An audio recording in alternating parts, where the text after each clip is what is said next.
work till like 1 o'clock. I thought I'd do a video, maybe two videos. And I'm gonna do this video, I'm gonna call my Uber and then I'm gonna try to do the next video. Um Maybe a little later. Anyways, shout out to my boy Spin Dog. Shout out to my boy Spin Dog. That man sent me $10, bro. You can send me some money through the Cash App, the $ JOSHUATYREE 76. But anyways, we ready to get into this video right here. Appreciate y'all for joining in. And let's go. This is why so many wrestlers are jumping ship right now. The best thing about pro wrestling is wrestlers jumping ship. I don't care if it's WWE to AEW. I don't care if it's AEW, WWE. I don't care if the entire American scene decides, damn it, we're going to New Japan. Because we should make a big deal about it every single time like the world has just been set on fire. And if you can, and you've successfully negotiated your way out of a contract, absolutely go and debut on the first episode of WCW Nitro.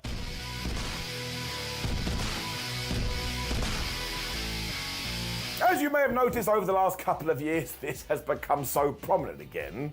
Whether you like it or not, it is because of the existence of AEW, who has gone cha-ching, should have done that. We have a bunch of cash, and we want to lure you over. Because look, honestly, we really haven't had a company that's able to do this since WCW shut its doors in 2001.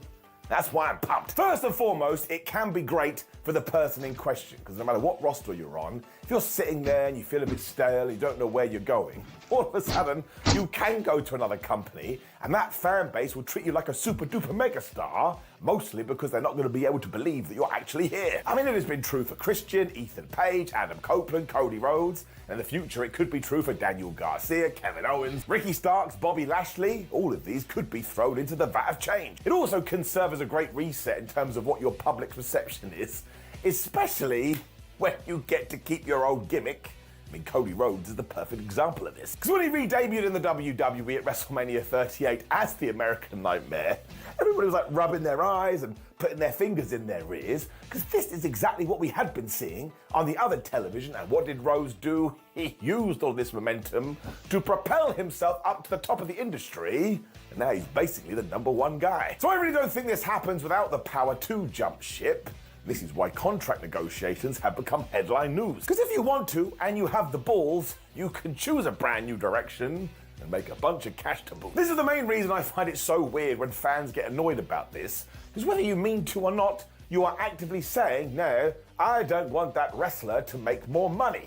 What? I mean, wrestling is so damn dangerous, a career can be over tomorrow. So just because Brian B472999666 finds offense with this, we have to ignore said Brian. And again, pro wrestlers and sports entertainers, you've got to go make that money. As I talk to you two, we don't know what the future is for Danny Garcia. Yeah, I'm making all the money how it must feel to be him right now. But he has got to be like, man, I'm the prettiest girl at the ball, because you have two massive companies vying for your signature. And believe you me, that is way better than back in the 2010s when a bunch of talent would get lowballed with the excuse, well, man, if you want to come to the so-called big leagues and actually get on TV, there ain't anywhere else to go, so you either put up or shut up. It also helps with creative too, because if you are unsure between the two promotions, AEW has to tell you what they're going to do, and WWE has to tell you what they're going to do, and it is not in their best interest to lie, because you could just go out into the social world and say, well, if anybody else is going to go there, be careful, they're a bunch of fibbers. It also means you can make the best possible decision,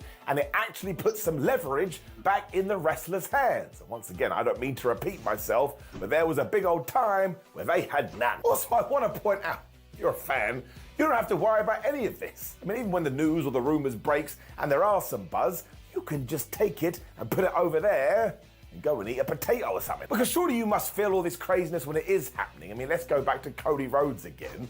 When he did walk down that aisle at WrestleMania 38, it just blew everybody's mind. Because it was the same guy, but he's not the same guy, because now he's at Mania, and he should be at... All right, boys, who we betting on?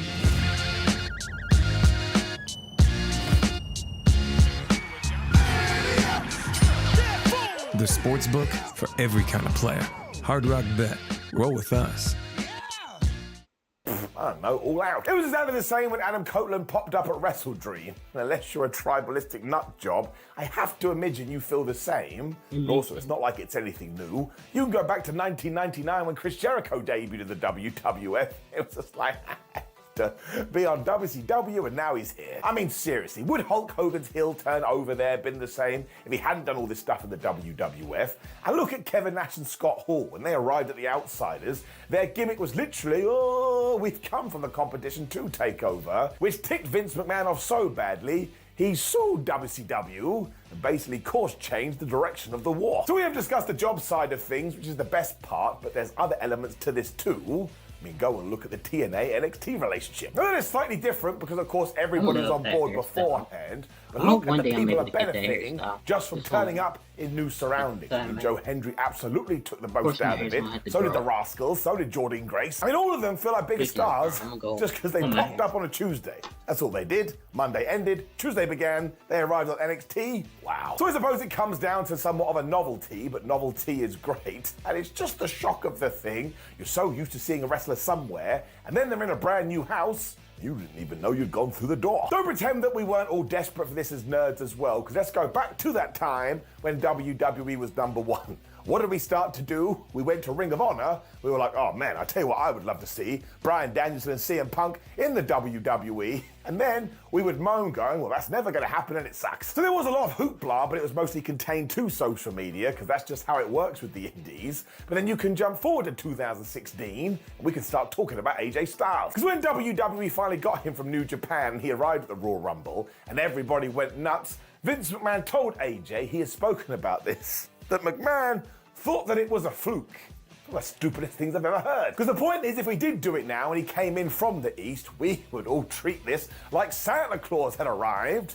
Maybe he's going to give us some presents. That's why I love competition like this, because it takes these sort of events and it just makes them super duper whooper happy fun times for us as fans. So we want to have a good time, we want to smile, we want to laugh. We want to feel warm and fuzzy in our tum-tums. I don't really care if it works, to be completely honest. I mean, I would rather the wrestler that does jump ship find success, but ultimately I still get to enjoy this moment and run online and see some folks super happy and others having a meltdown. I mean, it's basically what happened with CM Punk too. You can say whatever you want about his AEW stint, but he came back in November for the Survivor Series. I don't think the pop is that loud without all of the past, because the past will always represent your future. Or something. So please let us never stop this again, and in fact let you and I come up with a pact. If somehow AEW does go out of business, although I don't think they're going to, that's not what I'm saying, we have to front the money for a brand new promotion, and then we'll just send wrestlers off to other companies so we can continue to enjoy this absolute wonderful madness. And I know it was good when TNA did the same, especially when the likes of Christian Cage jumped across, but I think we can all agree it's just bigger with AEW, be it because of their TV contract or the social world we do live in. So yeah, I live in fear. This will disappear again. That is not what I want at all. So we should just keep on doing this until the wheels fall off. As of me talking to you, Bobby Lashley is probably about to turn up in AEW, and Ricky Starks, I'm sure, will arrive in NXT at some point. And there's the Motor City Machine Guns who left TNA. So we are eating good, my friends. Long let that steak continue. Now, I'm sure you'll have plenty of thoughts about this, and listen, we all like to fantasy book, so who should go to WWE and who should go to AEW and vice versa? Like the video, share the video, and subscribe. And if you would like more of my thoughts about wrestling, click the video on the screen. Otherwise, thank you for joining me, my buddies. I appreciate you, and I know someone's mad, because someone is always mad. But as I always tell you, I just love wrestling. I don't care about the initials above the door. In fact, it would be weird to do. I'm ready to get out of here. We can get into the next video. It's only 12:09, so we should be good to go. Probably call my Uber after the next video, but anyway.